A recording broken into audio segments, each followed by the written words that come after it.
ತಂದೆ ದಯಾಸಾಗರ ಮಾರುತೇಶ, ನನ್ನಣ್ಣ ವಿದ್ಯೆ ಕಲಿತು ಪದವೀಧರನಾದ್ರು ಕೂಲಿಯ ಮಾಲಿ ಮಾಡಿ ನನ್ನ ತಂದೆ ತಾಯಿಯ ನೆನಪು ಬಾರದಂತೆ ನನ್ನನ್ನ ಸಾಕಿ ಸಲುತ್ತಾ ಇದ್ದಾನೆ. ಅಷ್ಟೇ ಅಲ್ಲ, ತನ್ನ ತಮ್ಮ ಓದಿ ದೊಡ್ಡ ಅಧಿಕಾರಿ ಆಗ್ಬೇಕು ಅಂತ ಕನಸು ಕಂಡು ಕೂತಿದ್ದಾನೆ. ಆ ಕನಸು ನನಸಾಗುವಂತೆ ಅನುಗ್ರಹಿಸು ಮಾತೆ, ಅನುಗ್ರಹಿಸು.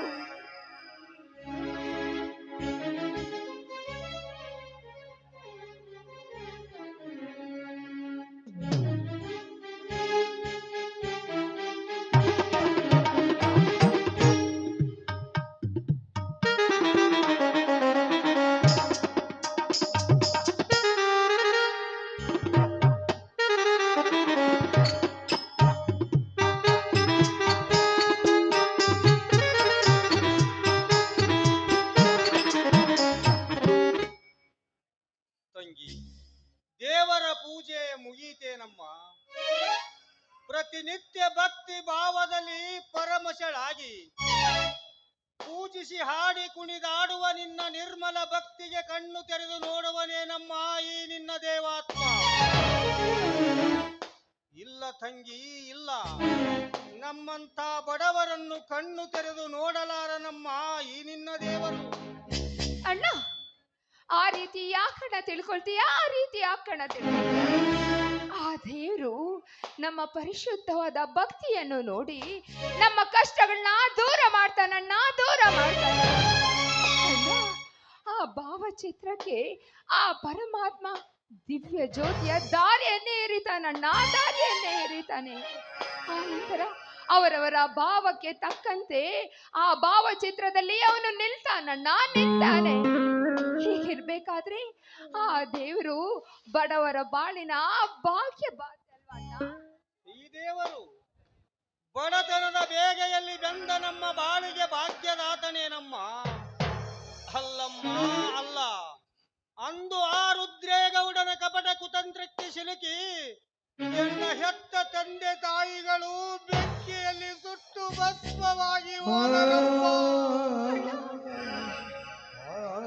ಇದು ಅಲ್ಲದೆ ನಮ್ಮ ಇದ್ದ ಆಸ್ತಿಯನ್ನು ತನ್ನ ಕೈವಶ ಮಾಡಿಕೊಂಡು ನಮ್ಮನ್ನು ಬಿಕಾರಿಯನ್ನಾಗಿ ಮಾಡಿದ ನಮ್ಮ ಆನಯ ವಂಚಕ. ನಾವು ದಿಕ್ಕಿಲ್ಲದ ಅನಾಥರಾಗಿ ಬಡತನದ ಭವನೆಯಲ್ಲಿ ಕಣ್ಣೀರಿನ ಕಡಲಲ್ಲಿ ಮಧ್ಯ ಕಾಲ ಕಳೆಯುವ ನಮ್ಮಂತ ನಿರ್ಗತಿಕರ ಪಾಲಿಗಿಲ್ಲವಮ್ಮ ಈ ನಿನ್ನ ದೇವರು. ಅಣ್ಣ, ಯಾಕಣ್ಣ ಈ ರೀತಿ ಮಾತನಾಡ್ತಾ ಇದ್ಯಾ? ಬಡತನ ಇರ್ಬೇಕಾದ್ರೆ ಆ ದೇವರನ್ನ ನಿಂದಿಸೋದು, ಶ್ರೀಮಂತಿಕೆ ಇರ್ಬೇಕಾದ್ರೆ ಆ ದೇವರನ್ನ ಹೊಗಳೋದೇನಣ್ಣ? ಇದು ಮನುಷ್ಯನ ಲಕ್ಷಣ ಅಲ್ಲ ಅಣ್ಣ, ಲಕ್ಷಣ ಅಲ್ಲ. ಬಡತನ ಇರ್ಲಿ, ಶ್ರೀಮಂತಿಕೆ ಇರ್ಲಿ, ಪಾಲಿಗೆ ಬಂದದ್ದು ಪಂಚಾಮೃತ ಅಂತ ತಿಳ್ಕೊಬೇಕಣ್ಣ, ಪಂಚಾಮೃತ ಅಂತ ತಿಳ್ಕೊಬೇಕು. ಅಣ್ಣ, ನಮ್ಗೀಗ ಬಡತನ ಇದೆ, ಆ ದೇವರ ದಯೆ ಒಂದಿತ್ತು ಅಂತ ಹೇಳಿದ್ರೆ ಖಂಡಿತವಾಗ್ಲೂ ಬಡತನದ ಭೂತವನ್ನು ಹೋಗಲಾಡಿಸ್ಬೋದಣ್ಣ, ಹೋಗಲಾಡಿಸ್ಬೋದು. ಅಣ್ಣ, ಅದಕ್ಕೆ ಯಾಕಣ್ಣ ನೀನ್ ಚಿಂತೆ ಮಾಡ್ತೀಯಾ? ಅದಕ್ಕೆ ಯಾಕೆ ಚಿಂತೆ ಮಾಡ್ತೀಯಾ? ತಂಗಿ, ನಿನ್ನ ಒಂದೊಂದು ಮಾತು ಕೇಳಿದರೆ ನನ್ನ ಹೆತ್ತ ತಾಯಿಯ ನುಡಿ ಮುತ್ತುಗಳು ಇದ್ದ ಹಾಗೆ ನಮ್ಮ ಸವಿತಾ. ಪ್ರಾರ್ಥ ವಯಸ್ಸಿನ ಹೊಸ್ತಿಲಲ್ಲಿ ಹರೆಹರೆಯದ ನವ ತರುಣಿಯಾದ ನಿನಗೆ ಮೊದಲು ಒಂದು ಮುತ್ತಿನಂತವರ ಶೋಧಿಸಿ ಕನ್ಯಾದಾನ ಮಾಡಿದನೆಂದರೆ ಮುಗಿಯಿತವ್ವ, ನಮ್ಮ ಹೆತ್ತವರ ಆತ್ಮಕ್ಕೆ ಚಿರಶಾಂತಿ ಸಿಗುವುದು. ಅಣ್ಣ, ಹೆತ್ತವರ ಆತ್ಮಕ್ಕೆ ಚಿರಶಾಂತಿ ಸಿಗ್ಬೇಕು ಅಂತ ನೀನು ದುಡಿದು ನನ್ನ ಕರುಳಿಗೆ ಮಾಂಗಲ್ಯ ಕಟ್ಟಿಸಿ ಪತಿ ದೇವರ ಮನೆಗೆ ಕಳಿಸ್ಬೇಕು ಅಂತ ಸಿದ್ಧನಾಗಿದ್ದೇನಣ್ಣ, ಸಿದ್ಧನಾಗಿದ್ಯಾ? ಯಾಕಣ್ಣ ನಾನು ಅಷ್ಟು ಭಾರವಾಗೋದ್ನ ಹೇಳಣ್ಣ. ಇನ್ನೊಂದು ಸಾರಿ ಈ ರೀತಿ ಮಾತನಾಡದಿರಮ್ಮ, ಮಾತನಾಡದಿರು. ನೀನು ನನಗೆ ಆ ದೇವರ ಕೊಟ್ಟ ತಂಗಿಯಮ್ಮ, ದೇವರ ಕೊಟ್ಟ ತಂಗಿ. ತಂಗಿ, ನಾನು ಬದುಕಿರುವವರೆಗೂ ನೀನು ನನಗೆ ಎಂದೆಂದಿಗೂ ಬೇಸರವಾಗಲಾರೆಯಮ್ಮ. ತಂಗಿ, ಗಟ್ಟಿ ಬಂಗಾರ ಮನೆಯಲ್ಲಿದ್ದರೆ ಅದಕ್ಕೆ ಬೆಲೆ ಏನಮ್ಮ?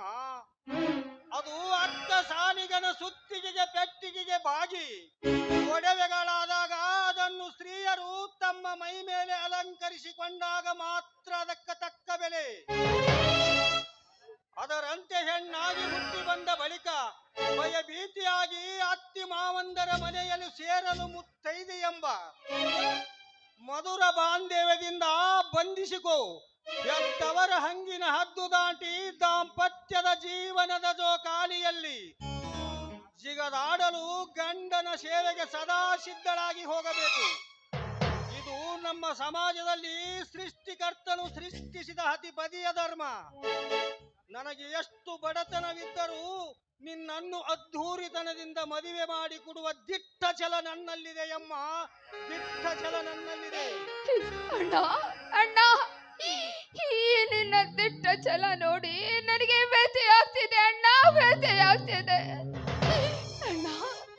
ಹೇ ತಮ್ಮನನ್ನ ಓದಿಸ್ಬೇಕು, ಈ ದೊಡ್ಡ ಅಧಿಕಾರಿಯನ್ನಾಗಿ ಮಾಡಬೇಕು ಅಂತ ನೀನ್ ಎಷ್ಟೆಲ್ಲ ಕಷ್ಟ ಪಡ್ತಿದ್ಯಾ. ಅಂಥದ್ರಲ್ಲಿ ನನ್ನ ಮದುವೆ ವರೋಪಚಾರ ಅಂತ ಹೇಳಿದ್ರೆ ಅಷ್ಟು ಹಣ ಎಲ್ಲಿಂದ ತರ್ತೀಯ ಅಣ್ಣ, ಅಷ್ಟು ಹಣ ಎಲ್ಲಿಂದ ತರ್ತೀಯ ಅಣ್ಣ? ಈ ವರದಕ್ಷಿಣೆ ವರೋಪಚಾರವಿಲ್ಲದೆ ಈ ಸಮಾಜದಲ್ಲಿ ನಮ್ಮಂತ ಹೆಣ್ಮಕ್ಳನ್ನ ಯಾರು ಮದುವೆ ಆಗೋದಿಲ್ಲ ಅಣ್ಣ, ಯಾರು ಮದುವೆ ಆಗೋದಿಲ್ಲ ಅಣ್ಣ. ನಾನು ಹುಟ್ಟಾಗ್ಲೆ ಒಂದು ಹೆಣ್ಣು ಅಂತ ತಿಳ್ಕೊಂಡಿದ ತಕ್ಷಣನೇ ನನ್ನನ್ನ ಕತ್ತೆ ಹಿಸ್ಕಿ ಸಾಯಿಸ್ಬಿಟ್ಟಿದ್ರೆ ಇಂಥ ಕಷ್ಟಗಳು ಬರ್ತಾನೆ ಇರ್ಲಿಲ್ಲ ಅಣ್ಣ, ಬರ್ತಾನೆ ಇರ್ಲಿಲ್ಲ. ನಿನಗೆ ನಾನು ಕಷ್ಟ ಕೊಡ್ತಾ ಇದ್ದೀನಿ ಅಣ್ಣ, ದಯವಿಟ್ಟು ನನ್ನನ್ನ ಕ್ಷಮಿಸು. ಅಳಬೇಡ ತಂಗಿ, ಅಳಬೇಡ. ತಂಗಿಯಾಗಿ ಹುಟ್ಟಿ ಬಡ ಅಣ್ಣನ ಕಣ್ಣು ತೆರೆಸಿದ ಕಣ್ಮಣಿ ಹೆಣ್ಣು ಮಗಳು ನೀನು. ತಂಗಿ, ನೀನು ಕಣ್ಣೀರು ಹಾಕಿದಷ್ಟು ಬಡತನದ ದಾರಿದ್ರ್ಯ ಹೆಚ್ಚಾಗುತ್ತದೆ ಅಮ್ಮ. ನಮಗೆ ಬಡತನವಿದೆ ಎಂದು ತೆರೆಗೆ ಕೈ ಹಚ್ಚಿ ಕುಳಿತುಕೊಳ್ಳದೆ ಬಂದ ಕಷ್ಟಗಳನ್ನು ಧೈರ್ಯದಿಂದ ಎದುರಿಸಬೇಕಮ್ಮ. ಸವಿತಾ, ಬಡತನ ದುಡಿಯುವವನನ್ನು ಕಂಡರೆ ಓಡಿ ಹೋಗುತ್ತದೆ. ಅದರಂತೆ ಒಂದ ಗುಂಡ ಸೂಜಿಯಿಂದ ಹಳ್ಳ ತೋಡುವುದು ಎಷ್ಟು ಕಠಿಣವೋ ಹಾಗೆ ಹಣ ಎಂಬ ಲಕ್ಷ್ಮಿಯನ್ನು ಸಂಗ್ರಹಿಸುವುದು ಅಷ್ಟೇ ಕಠಿಣ. ಅದರಂತೆ ಈ ಜಗತ್ತು ಒಂದು ಏಣಿ ಇದ್ದಂತೆ. ಏಣಿ ಹಿಡಿದು ಮೇಲೇರಿದವರು ಶ್ರೀಮಂತರಾಗಿದ್ದಾರೆ, ಕೆಳಗಿಳಿದವರು ಬಡವರಾಗಿದ್ದಾರೆ. ಅದಕ್ಕಾಗಿ ಬಲ್ಲವರು ಒಂದು ಮಾತು ಹೇಳಿದ್ದಾರೆ, ಈ ಬಡತನವು ಬಹುಸಾಗರವಿದ್ದಂತೆ. ಈ ಬಡತನದ ಬಹುಸಾಗರವನ್ನು ಆ ಕಷ್ಟ ಎಂಬ ಹಡಗಿನಿಂದ ಈಸಿ ದಡ ಮುಟ್ಟುವುದೇ ನಮ್ಮ ಕರ್ತವ್ಯ ಕಾಯಕವಾಗಿದೆ ತಂಗಿ, ನಮ್ಮ ಕರ್ತವ್ಯ ಕಾಯಕವಾಗಿದೆ. ಅಯ್ಯೋ ಅಣ್ಣ, ಈ ಬಡತನದ ಹಾಳು ಭಾಷಣ ಬಿಗಿತ ನಿಂತ್ಕೊಂಡ್ಬಿಟ್ಟೆ ಅಣ್ಣ. ಇವತ್ತು ದೀಪಾವಳಿ ಹಬ್ಬ, ನೀನು ಆದಷ್ಟು ಬೇಗ ಕೆಲಸ ಮುಗಿಸ್ಕೊಂಡ್ ಬಾ. ಇಬ್ರು ಲಕ್ಷ್ಮೀ ಪೂಜೆ ಮಾಡೋಣ ಅಣ್ಣ, ಲಕ್ಷ್ಮೀ ಪೂಜೆ ಮಾಡೋಣ ಅಣ್ಣ. ಯಾಕಣ್ಣ ಯಾಕಣ್ಣ ಈ ರೀತಿ ಕಿರಿಸ್ತಾ ಇದ್ಯಾ? ಏನಾಯ್ತಣ್ಣ? ಕೂಡದಮ್ಮ ಈ ನಮ್ಮ ಮನೆಯಲ್ಲಿ ಯಾಕಣ್ಣ ಲಕ್ಷ್ಮೀ ಪೂಜೆ ಮಾಡಬಾರ್ದು? ಈ ಎಲ್ಲರ ಮನೆಯಲ್ಲಿ ದೀಪಾವಳಿ ಹಬ್ಬದ ದಿನ ಹೊಸ ಬಟ್ಟೆ ತೊಟ್ಟು ಸಿಹಿ ತಿನಿಸುಗಳನ್ನ ಮಾಡ್ತಾ ಲವಲವಿಕೆಯಿಂದ ಸಂತೋಷದಿಂದ ಹಬ್ಬನ ಆಚರಿಸ್ತಾರೆ. ಅಂತ ಅದೃಷ್ಟ ನಮ್ಗಿಲ್ವೇನಣ್ಣ? ಅಂತ ಅದೃಷ್ಟ ನಮ್ಗಿಲ್ಲ ಅಂತ ಸುಮ್ಮನೆ ಕೂತ್ಕೋಬೇಕಾ? ಯಾಕಣ್ಣ ಈ ಅಗೌರವದ ಮಾತು? ಯಾಕಣ್ಣ ಯಾಕೆ? ಸವಿತಾ, ಅಘೋರದ ಮಾತಲ್ಲ ತಂಗಿ, ಅಗರ್ವದ ಮಾತಲ್ಲ. ಇದೇ ದೀಪಾವಳಿ ದಿನದಂದು ನೀನು ಹುಟ್ಟಿದ್ದು. ನೀನು ಹುಟ್ಟಿದ ಸಂತೋಷ ಒಂದು ಕಡೆ ಇದ್ದರೆ ದುಃಖ ಇನ್ನೊಂದು ಕಡೆ. ಅದೇನೆಂದರೆ ನೀನು ಹುಟ್ಟಿದ 2 ವರ್ಷಕ್ಕೆ ಇದೇ ದೀಪಾವಳಿ ದಿನದಂದು ನಮ್ಮ ಹೆತ್ತವರು ಆ ರುದ್ರೇಗೌಡನ ಕಪಟ ಕೃತ್ಯಕ್ಕೆ ಸಿಲುಕಿ ಶಿವನ ಪಾದ ಸೇರಿ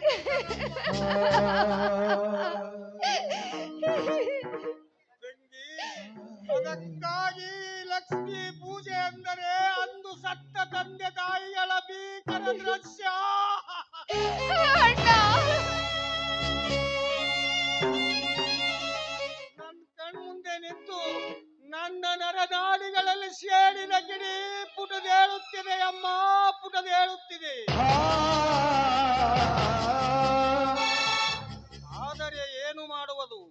ನನ್ನ ತಾಯಿ ಕೊನೆ ಉಸಿರೆಳೆಯುವ ಮುನ್ನ, ಮಗನೇ ನೀನೆಂದೆಂದಿಗೂ ಕೊಲೆಗಾರನಾಗಬಾರದು ಎಂದು ಹೇಳಿ ನನ್ನಿಂದ ವಚನ ತೆಗೆದುಕೊಂಡು ಪ್ರಾಣ ಬಿಟ್ಟಳು ತಂಗಿ, ಪ್ರಾಣ ಬಿಟ್ಟಳು. ಅದಕ್ಕಾಗಿ ಸುಮ್ಮನಿರುವೆ. ಇಲ್ಲದಿದ್ದರೆ ನಮ್ಮ ಹೆತ್ತವರ ಪ್ರಾಣಕ್ಕೆ ಕಂಟಕನಾದ ಆ ದುಷ್ಟ ರುದ್ರೇಗೌಡನ ರುಂಡವಂಶಂಡಾಡಿ ಹೆತ್ತವರ ಆತ್ಮಕ್ಕೆ ಚಿರ ಶಾಂತಿ ಕೋರುತ್ತಿದ್ದೆ. ಇರಲಿ ಬಿಡು ತಂಗಿ, ನಮ್ಮದ್ರ ಅದೃಷ್ಟ. ಮಾತಾಪಿತರನ್ನು ಕಳೆದುಕೊಂಡ ತಬ್ಬಲಿಯಾದ ನಮಗೆ ಈ ದೀಪಾವಳಿ ಹಬ್ಬ ಕರಾಳ ಹಬ್ಬವಮ್ಮ. ಅಂದಾಗ ಈ ಲಕ್ಷ್ಮೀ ಪೂಜೆ ಅಂದರೆ ನನಗೆ ತಿರಸ್ಕಾರವಮ್ಮ, ತಿರಸ್ಕಾರ. ಅಣ್ಣ, ಗತಿಸಿ ಹೋದ ಘಟನೆನ ಮೆಲುಕಾಕ್ಬಾರ್ದಣ್ಣ, ಮೆಲುಕಾಕ್ಬಾರ್ದು ಅಣ್ಣ. ದೀಪಾವಳಿಯದ ಹಬ್ಬದ ಸಂಭ್ರಮಕ್ಕೂ ಅವರು ಕೊನೆ ಉಸಿರು ಎಳೆದದ್ದಕ್ಕೂ ಏನಣ್ಣ ಸಂಬಂಧ, ಏನ್ ಸಂಬಂಧ? ದಯವಿಟ್ಟು ಆ ದೇವ್ನ ನಿಂದಿಸ್ಬೇಡ ಅಣ್ಣ, ದಯವಿಟ್ಟು ಆ ದೇವ್ನ ನಿಂದಿಸ್ಬೇಡ. ಇರಲಿ ಬಿಡು ತಗ್ಗಿ, ಈ ಹಾಳು ಸಂಸಾರ ವಿಷಯದಲ್ಲಿ ಇವತ್ತ ನಿನ್ನ ಹುಟ್ಟು ಹಬ್ಬ ಮರೆತೇ ಬಿಟ್ಟಿದ್ದೆ. ತಂಗಿ, ಲಕ್ಷ್ಮಣ ಇನ್ನೂ ಬರಲಿಲ್ಲವೇನಮ್ಮ? ತಂಗಿ, ಈಗ ನಾನು ಹೇಳಿದ ವಿಷಯವನ್ನು ನನ್ನ ತಮ್ಮನ ಮುಂದೆ ಹೇಳಬೇಡ. ಅವನು ಚೆನ್ನಾಗಿ ಓದಿ ದೊಡ್ಡ ಅಧಿಕಾರಿಯಾಗಬೇಕು. ಆಗ್ಲಣ್ಣ. ಅಣ್ಣ, ನೆನ್ಸ್ಕೊಂಡಾಗೆ ಸಣ್ಣಣ್ಣ ಬಂದೇ ಬಿಟ್ಟ. ಅಲ್ಲಿ ನೋಡಣ್ಣ.